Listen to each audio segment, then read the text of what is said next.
Since 2017, the Italian Wine Podcast has exploded and expects to hit 6 million listens by the end of July 2023. We're celebrating this success by recognizing those who have shared the journey with us and giving them the opportunity to contribute to the ongoing success of the shows. By buying a paper copy of the Italian Wine Unplugged 2.0 or making a donation to help the ongoing running costs, members of the international Italian wine community will be given the chance to nominate future guests and even enter a prize draw to have lunch with Stevie Kim and Professor Attilio Scienza. To find out more, visit us at italianwinepodcast.com. Cin Cin!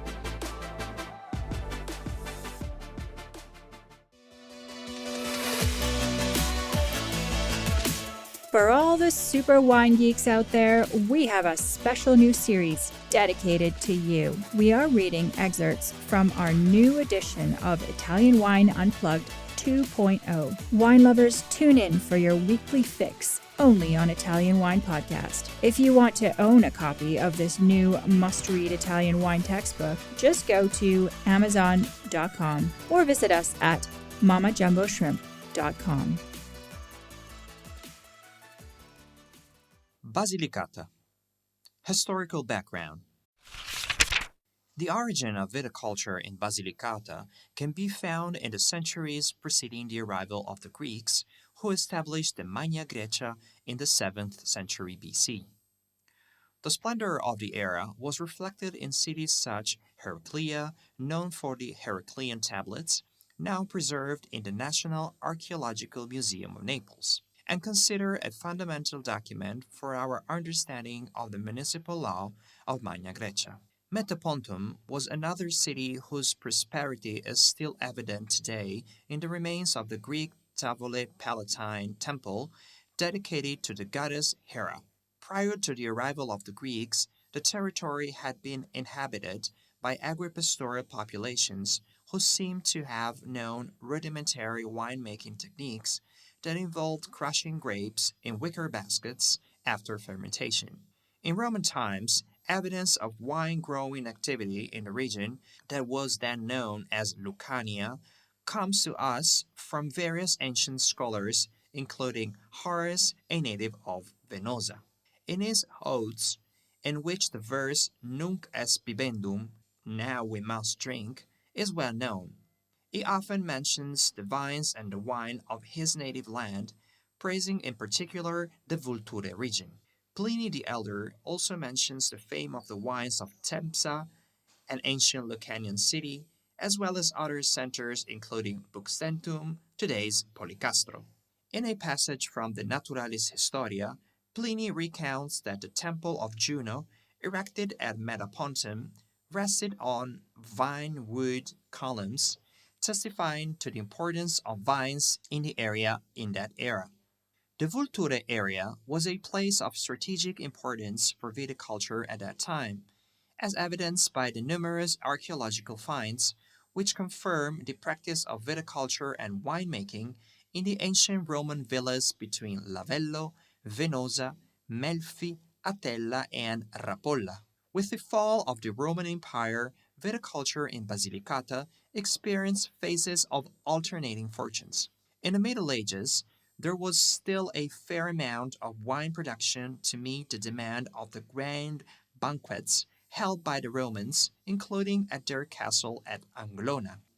In the 13th century, viticultural activity suffered a severe setback, so much so that local feudal lords converted their vineyards to pasture. In fact, wine growing was concentrated in the lands close to the city walls or just outside them, at least until the 15th century. Inside the city walls, numerous caves were used as cellars, like those which can still be found today in the town of Barile and Roccanova, as well as in Matera, the UNESCO World Heritage Site. In 1629, Prospero Rendella, a jurist from Monopoli, published the treatise Tractatus de Vinea, Vindemia et Vino, in which he reported on Melfiaco wine, praised as fragrant, golden, and very sweet. In the 19th century, a monograph by Giovanni Bianchi, an expert enologist, reaffirmed the status of Vulture as an area of excellence in Basilicatan viticulture, where quality wines such as Aleatico di Rionero and Aglianico were produced. Vulture witnessed one of the most significant chapters in the history of Italian brigandage when Carmine Crocco, known as Donatello, and his band of some 2,000 men occupied the entire Vulture area during the period of the Risorgimento. Geomorphology. Are you enjoying this podcast? Don't forget to visit our YouTube channel, Mama Jumbo Shrimp, for fascinating videos covering Stevie Kim and her travels across Italy and beyond, meeting winemakers, eating local foods, and taking in the scenery. Now, back to the show. Basilicata, also known as Lucania, is a region in southern Italy, located between Campania, with which it borders on the western side, Apulia to the northeast, and Calabria to the south. Two small strips of land represent the region's outlet to the sea, to the southwest with a short stretch on the Tyrrhenian Sea, and to the southeast on the Ionian Sea. Although its surface area is not extensive, its territory is varied. 47% is covered by mountains, most famously the Lucanian Dolomites, with their spectacular spires in the territory of the municipalities of Castelmezzano, 870 meters above sea level, and Pietrapetrosa, 1,090 meters above sea level, which form the heart of the regional natural park. The rest of the land is 45% hilly and 8% flat in the Metaponto Plain along the Ionian coast. North of Potenza is Monte Vulture, an extinct volcano originating over 100,000 years ago, composed of basaltic lava flows alternating with layers of tuff with potassic lavas rich in minerals. At a height of about 660 meters are the two volcanic lakes of Monticchio, which occupy the main crater of Vulture. Covered by chestnut woods, it is the heart of the production of red Aglianico wine concentrated on the slopes of the volcano on the east-southeast facing slopes, 400-600 meters above sea level, on tuff-covered slopes with a significant presence of flesh. Rionero, Barile, Ginestra, Rapolla, Ripa Candida, Melfi, and Venosa are the main centers of this production. More than 1,200 hectares of wine growing area made up of sandstone and calcareous marl are on this disintegration of gray tuffs of pyroclastic origin, devoted also exclusively to Aglianico del Vulture. In Basilicata, vine cultivation is expressed through the traditional forms of bush training with canes used as stakes, and with the more modern espalier training with spurred cordon. In particular, this system has evolved for table grapes, which represent a vital component of the local economy. Around the hillsides, the soils are of clayey type, subject to erosion phenomena that give rise to landslides and mudslides.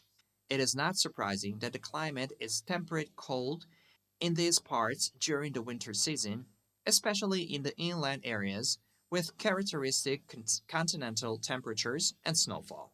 Along the Ionian and Tyrrhenian coasts, there is a decidedly Mediterranean climate. Turning from the coast toward the more inland areas, the vines are found on what it is known as the Collina Materana, which from a purely geological point of view can be subdivided into three different environments.